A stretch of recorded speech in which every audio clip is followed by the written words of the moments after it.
बिस्मिल्लाहिर्रहमानिर्रहीम, अस्सलाम वालेकुम। मैं महमूद मोइनुद्दीन एक नई वीडियो के साथ आपके सामने। बच्चों, आज का लेक्चर बहुत ही इंटरेस्टिंग है।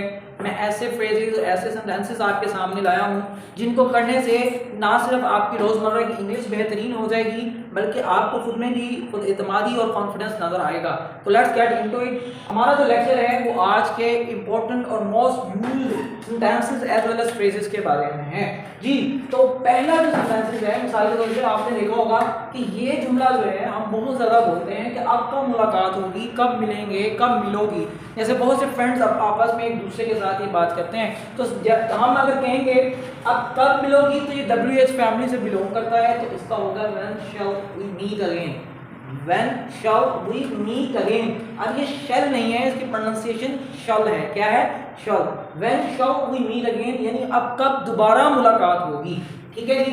दूसरा सेंटेंस हमारे पास है अपना तवाज़ुन मत खो, यानी डोंट लूज योर टेम्पर। बच्चों, इसमें तवाज़ुन से मुराद है कि जब इंसान किसी वजह से गुस्से में आ रहा हो और वो गुस्से में आके उसको समझ ना आ रही हो कि मैं क्या कह रहा हूँ क्या नहीं, तो उस वक्त ये जुमला बोल सकते हो कि आप अपनी हदूद में रहो, अपना गुस्से में मत आओ। तो हम उसको कहते हैं डोंट लूज योर टेम्पर। तो थर्ड बार हमारे पास है अपनी आदतें दुरुस्त करो।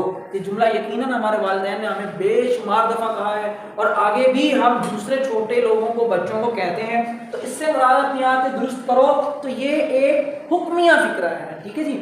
हुक्मिया कोशिश करें तो ये मेंड योर वेज, यानी अपने रास्ते दुरुस्त करो। इट मींस अपनी आदतों को दुरुस्त करो। मेंड योर वेज। तो नेक्स्ट है कि अपने इख्तलाफात को भुला दो, यानी आपस की एक दूसरे के जो मामलात हैं, जो डिस्प्यूट्स हैं, उनको आप खत्म कर दो। बहुत ही इंपॉर्टेंट है, हम इसको बहुत यूज करते हैं। तो इसमें होगा जी सिंक योर डिफरेंसेस। डिफरेंसेस से मुराद है इख्तलाफात, जो एक दूसरे से आप जुदा होते हैं, उनको खत्म कर दो जी। तो नेक्स्ट अगर हम कहें तो यह है कि इसके बारे में कोई बात नहीं हुई। बच्चों, ये जुमले इंतहाई इंपॉर्टेंट है, कहीं ना कहीं इनका इस्तेमाल होता है। इस बारे में कोई बात नहीं हुई तो हम कहते हैं कि this point was not touched. देखिए कितना सिंपल है, यानी इस पॉइंट को तो टच ही नहीं किया गया। ये पैसिव वॉइस क्या है?